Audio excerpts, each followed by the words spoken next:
Salam sehat, salam sejahtera Kristus Yesus bagi kita semuanya. Bagi Bapak, Ibu, saudara-saudari, teman-teman sepelayanan, dan seluruh jemaat Allah yang pada saat pagi hari ini sudah siapkan hati untuk bersaat teduh bersama. Mari saya ajak kita semua untuk berdoa. Terima kasih Tuhan Yesus, Allah Bapa yang kami sembah, Allah Bapa yang begitu mengasihi dan mencintai kami. Pagi hari ini Tuhan, kami mau mencari wajah-Mu. Kami rindu akan hadirat-Mu, karena ada kekuatan yang baru. Hadirat-Mu yang memampukan kami untuk menjalani hari-hari kami. Sekiranya Engkau berkenan Tuhan, kami datang berdoa, kami datang memuji, kami datang untuk merenungi firman-Mu. Engkau yang buat kami berhasil dan beruntung sepanjang hidup kami. Terima kasih Tuhan, terpujilah nama-Mu yang agung. Di dalam nama Tuhan Yesus, amin.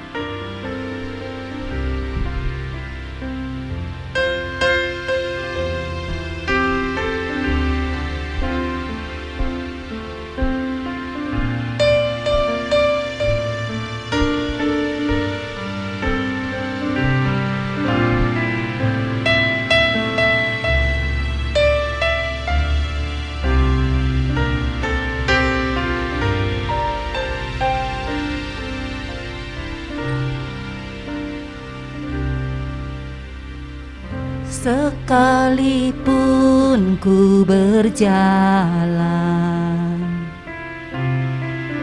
lewat masa kekeringan, namun yang mengandalkan Tuhan pasti Kau pelihara.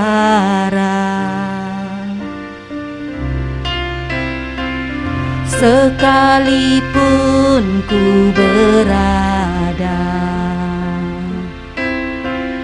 di tengah gurun yang gersang, yang berakar di bait Tuhan, pasti Kau tumbuhkan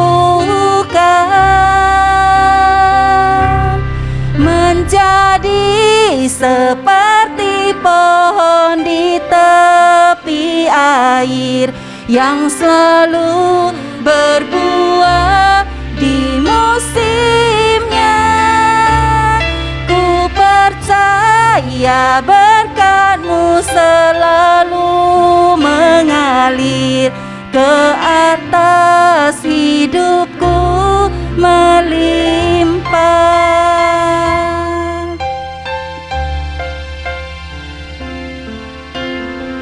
Kami percaya akan janji-Mu Tuhan. Engkau akan buat kami berbuah.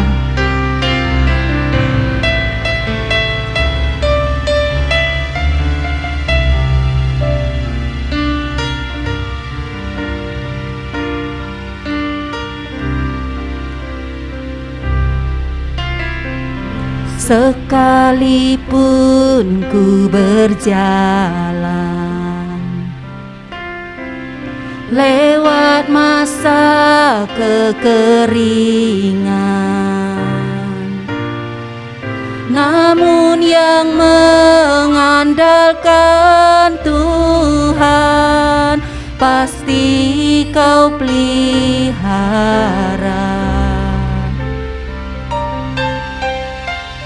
Sekalipun ku berada di tengah gurun yang gersang, yang berakar di bait Tuhan, pasti Kau tumbuhkan menjadi seperti pohon di tepi air yang selalu berbuah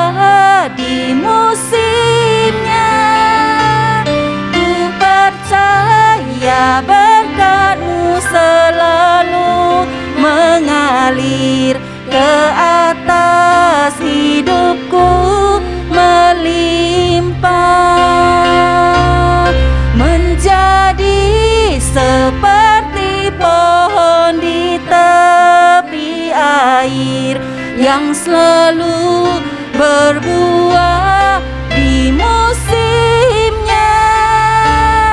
Ku percaya berkat-Mu selalu mengalir ke atas hidupku, melimpah ke atas hidup kami. Berkat-Mu melimpah, sungguh kami percaya Tuhan, hanya mengandalkan Engkau, ditanam di tepi aliran air, kami akan berbuah pada musimnya. Terima kasih Yesus, terima kasih Tuhan, terima kasih Allah Roh Kudus. Haleluya, bersukacitalah kami yang di dalam-Mu, Engkau hidup di dalam kami Tuhan. Haleluya, haleluya, bersyukur, kami naikkan syukur selama-lamanya hanya bagi Engkau. Kami menaikkan syukur kami Tuhan, seperti pohon yang ditanam di tepi aliran air. Begitulah hidup kami Tuhan, yang selalu diam di dalam bait-Mu. Terima kasih Tuhan Yesus. Menjadi seperti pohon di tepi air yang selalu berbuah di musimnya. Ku percaya berkat-Mu selalu mengalir ke atas hidupku, melimpah, menjadi seperti pohon di tepi air yang selalu berbuah di musimnya.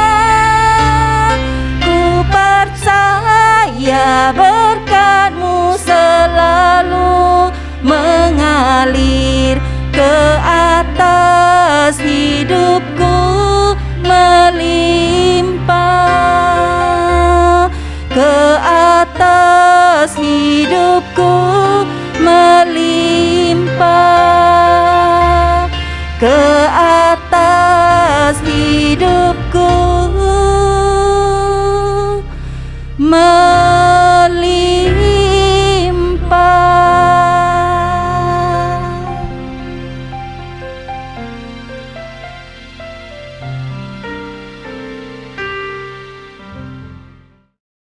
Puji Tuhan, Bapak Ibu yang dikasihi oleh Tuhan, pada pagi hari ini kita bertemu kembali dalam renungan GB Afia.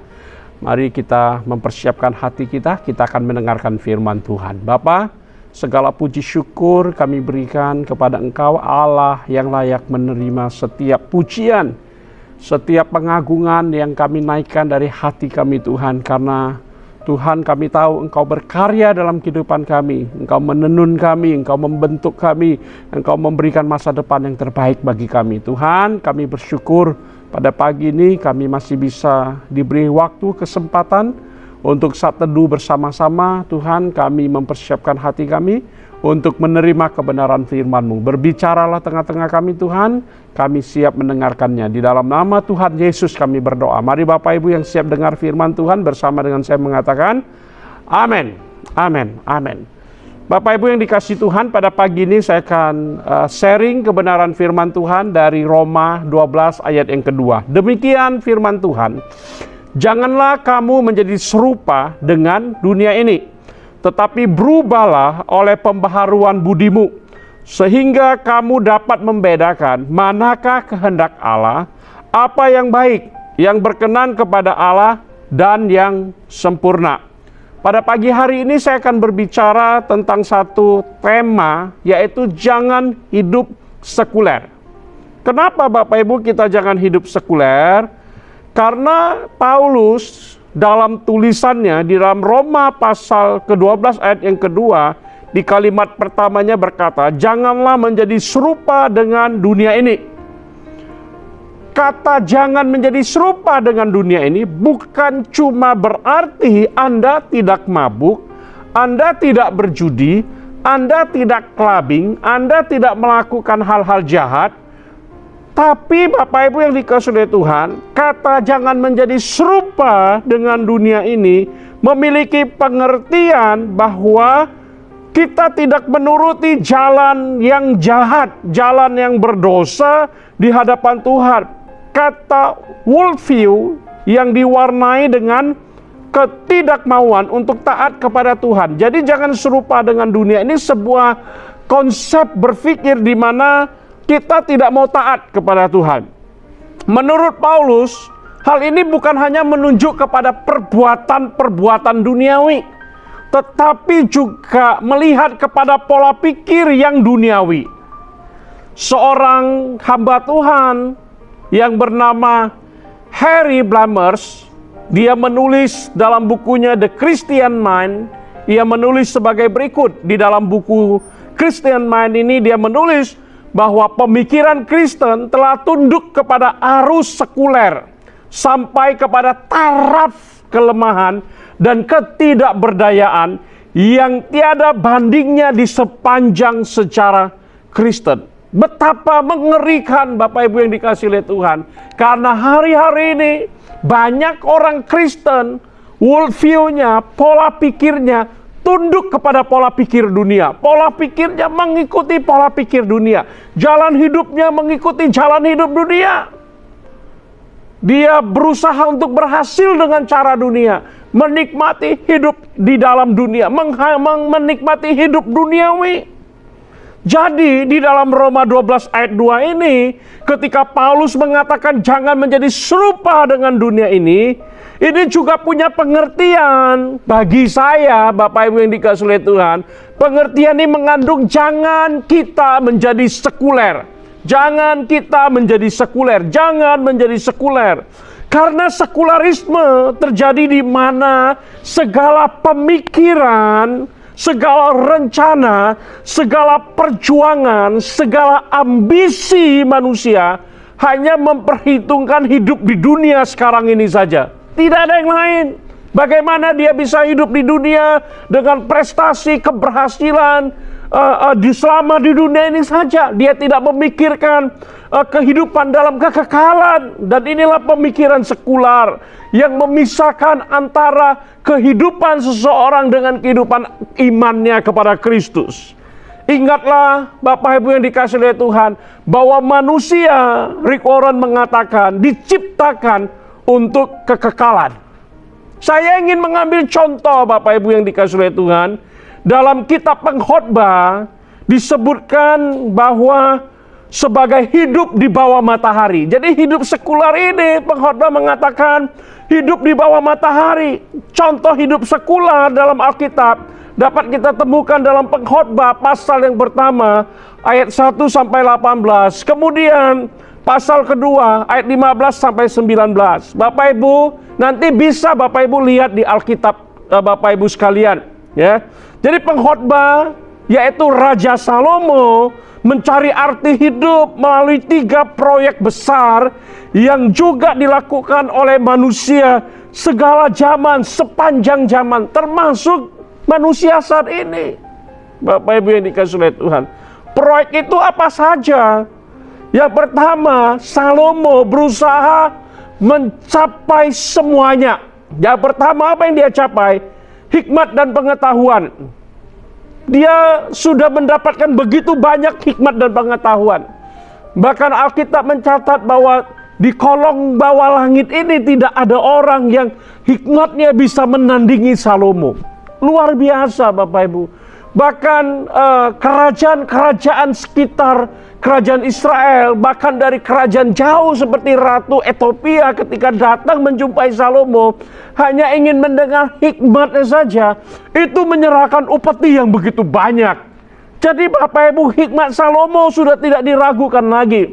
Dengan hikmat yang Tuhan berikan ini, dia menulis kitab Amsal yang begitu luar biasa mengajarkan tentang kehidupan sebagai manusia di tengah-tengah dunia ini yang harusnya dimulai dengan takut akan Tuhan.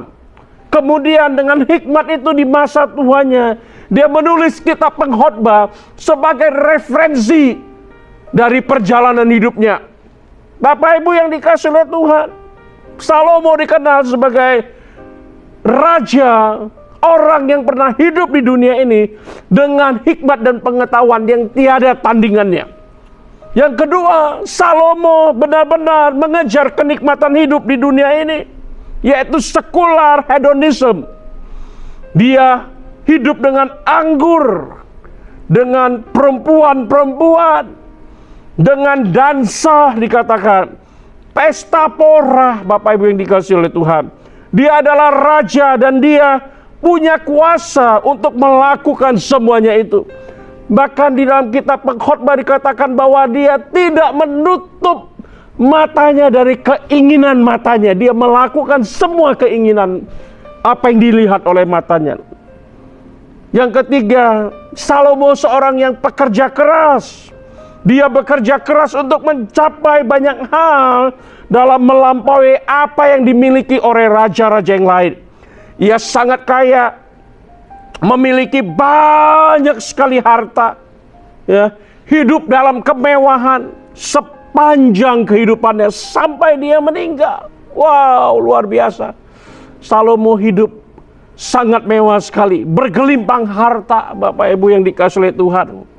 Tetapi pada akhirnya pengkhotbah, yaitu Salomo berkata, di dalam firman Tuhan dikatakan, oleh sebab itu aku membenci hidup karena aku menganggap menyusahkan apa yang dilakukan di bawah matahari. Sebab segala sesuatu adalah kesia-siaan dan usaha menjaring angin. Pengkhotbah 2 ayat yang ke-17. Sama dengan perumpamaan Yesus tentang orang kaya yang bodoh di dalam Lukas 12 ayat yang ke-13 sampai 21. Kita tahu kisah itu Bapak Ibu yang dikasihi oleh Tuhan. Dia mengumpulkan banyak harta bagi dirinya. Bahkan lumbungnya Alkitab mencatat diperbesar supaya bisa menampung lebih banyak lagi panen lebih banyak. Kemudian dalam perumpamaan itu Tuhan Yesus menceritakan bahwa dia berdiri menghadap kepada apa yang telah dikumpulkan. Lalu dia berkata, hai tenanglah jiwamu, padamu sudah banyak harta. Banyak orang di dunia ini menganggap bahwa hatinya akan tenang, hidupnya akan tenang, jiwanya akan tenang kalau dia memiliki banyak harta di dalam hidupnya. Bapak Ibu yang dikasihi oleh Tuhan, di akhir daripada apa yang dijelaskan oleh Tuhan Yesus, dia berkata, walaupun orang ini memiliki semua kenikmatan dunia, tetapi tidak bisa menikmatinya, pada hari itu juga Alkitab mencatat, ia mati. Jadi untuk apa Bapak Ibu? Ingat, paham sekularisme telah banyak membuat kita jauh dari Tuhan. Semakin jauh, semakin jauh. Engkau merasa dihargai kalau engkau kaya. Engkau merasa dihargai kalau engkau berprestasi. Itu cara pandang dunia Bapak Ibu. Kita harus ubah itu. Bukan berarti kita tidak bekerja keras, tidak menjadi orang sukses, tidak menjadi orang berhasil, ya, hanya bermalas-malasan. Oh tidak Bapak Ibu, itu bukan itu maksudnya. Maksudnya apa? Kita kerja keras, kita berusaha, tapi kita sadar kita butuh Tuhan di dalam hidup kita. Kita sadar kita tidak boleh pola pikir kita sama dengan dunia. Karena pola pikir yang duniawi itu bertentangan dengan kehendak Allah. Pola pikir dunia itu membuat kita jauh dari Tuhan. Karena itu kita diingatkan Bapak Ibu yang dikasihi oleh Tuhan. Tuhan Yesus membuat sebuah pertanyaan penting dan kita merenungkannya bersama-sama. Dalam Matius 16 ayat 26 berkata, apa gunanya engkau memiliki seluruh dunia ini tetapi kehilangan nyawamu? Janganlah menjadi serupa dengan dunia ini dan janganlah hidup dengan pola pikir sekular.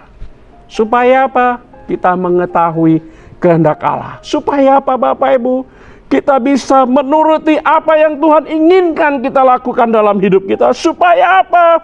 Supaya kita tahu apa yang baik, apa yang berkenan kepada Allah, dan apa yang sempurna dalam hidup kita. Mari pada pagi ini kita periksa hidup kita. Untuk apa kita bekerja? Untuk apa kita berusaha? Untuk apa kita berkeluarga? Untuk apa kita mendidik anak-anak kita? Untuk apa kita membangun bisnis kita? Untuk apa kita membangun karir kita? Bapak Ibu, jangan sampai salah. Salomo mengingatkan kita, ternyata itu adalah pekerjaan yang sia-sia kalau kita tidak membangunnya di dalam Tuhan. Jadi Bapak Ibu yang dikasihi oleh Tuhan, kita bekerja lebih giat daripada orang-orang di dunia ini. Kita bekerja lebih rajin daripada orang-orang di dunia ini. Tapi tujuannya kita ingat, kita persembahkan untuk kemuliaan Tuhan. Kita pakai untuk kemuliaan Tuhan. Dan hidup kita jadi berkat bagi orang lain. Amin. Amin Bapak Ibu. Mari kita satukan hati, kita berdoa. Tuhan, segala kemuliaan bagi Engkau Tuhan. Pada pagi hari ini kami diingatkan supaya dalam menjalani hidup kami, ketika kami meniti karir kami, ketika kami menjalani kehidupan kami, ketika kami mengembangkan bisnis usaha kami, membangun keluarga kami, mendidik anak-anak kami, Tuhan, kami percaya dengan anugerah dan kasih karunia-Mu, biarlah kami menjalaninya dengan hidup takut akan Tuhan, dengan hidup pola pikir yang tidak sama dengan pola pikir duniawi, tidak hidup dalam pola pikir sekular ya Tuhan, yang hari-hari ini begitu menggerogoti banyak sekali kehidupan anak-anak Tuhan. Mampukan kami Roh Kudus untuk hidup benar, untuk kami bisa membedakan mana kehendak-Mu, mana yang baik, mana yang berkenan kepadamu ya Allah, dan mana yang sempurna. Karena itu transformasi pola pikir kami, sehingga semakin hari semakin serupa dengan Kristus. Terima kasih Bapa. Kami serahkan seluruh aktivitas kami pada hari ini. Pekerjaan kami, usaha kami, Tuhan, studi anak-anak-Mu, kami letakkan dalam tangan-Mu. Biarlah semuanya berkenan dan menyenangkan hati-Mu. Berkati setiap anak-anak-Mu Tuhan pada pagi hari ini. Baik ya Tuhan, setiap kami yang melayani maupun setiap kami mendengarkan firman-Mu, kami sama-sama diberkati oleh Tuhan. Terpujilah nama-Mu Bapa, di dalam nama Tuhan Yesus yang hidup kami berdoa. Bapak, pada saat ini kami berdoa Tuhan untuk semua jemaat GB Avia, mulai dari GBI Avia CBD Polonia, GB Avia Cemara, GB Avia Setiabudi bahasa Indonesia, dan sorenya yang berbahasa Inggris, GB Avia Stabat dan Pos PI kilometer 12. Tuhan, berkati semua aktivitas dari anak-anak-Mu, biar tangan Tuhan menyertai mereka semua. Kami juga berdoa untuk hamba-hamba Tuhan yang melayani, setiap gembala sidang yang telah Tuhan tempatkan, Tuhan terus tuntun, beri hikmat, sehingga mengembalakan semua jemaat Tuhan dalam takut akan Tuhan, bertumbuh di dalam iman, dan berbuah bagi kemuliaan nama Tuhan. Mulai dari gembala pembina kami, Bapak Pendeta Zaman Sinaga, berserta dengan seluruh keluarga pelayanannya, Tuhan berkati. Gembala sidang di GB Avia CBD Polonia, Ibu Pendeta Suwarni dan seluruh keluarganya, Tuhan urapi, berkati Tuhan. Dari Cemara Tuhan, Ibu Pendeta Novi berserta dengan seluruh keluarganya, jemaatnya, Tuhan berkati. Dari Setiabudi pagi, Pendeta Baktiar Damanik berserta dengan seluruh keluarganya, Tuhan berkati. Di berbahasa Inggris, Bapak Pendeta Andi dan seluruh keluarganya, Tuhan urapi, Tuhan berkati. Kami serahkan juga gembala yang ada di Stabat, GB Avia Stabat, Bapak Pasaribu dan seluruh keluarganya, Tuhan juga urapi, Tuhan juga berkati. Dan semua pelayan-pelayan Tuhan yang ada, Tuhan, biar kami terus bersama sehati bertumbuh bagi kemuliaan nama-Mu. Terima kasih Tuhan. Sebelum kita menutup renungan kita pada pagi hari ini, kita siapkan hati kita untuk menerima berkat dari Tuhan. Mari kita mengangkat kedua tangan kita di hadapan Tuhan dan terimalah berkat dari Tuhan. Berkat besar yang melimpah-limpah dari Allah Bapa, cinta kasih yang kekal dari Tuhan Yesus Kristus, dan persekutuan yang indah dengan Roh Kudus akan menyertai kita mulai pagi hari ini sampai Maranatha, kedatangan Kristus yang kedua kali. Di dalam nama Tuhan Yesus Kristus, setiap kita yang diberkati dan siap menjadi berkat, bersama dengan saya mengatakan amin, amin. Shalom, selamat beraktivitas, Tuhan Yesus memberkati.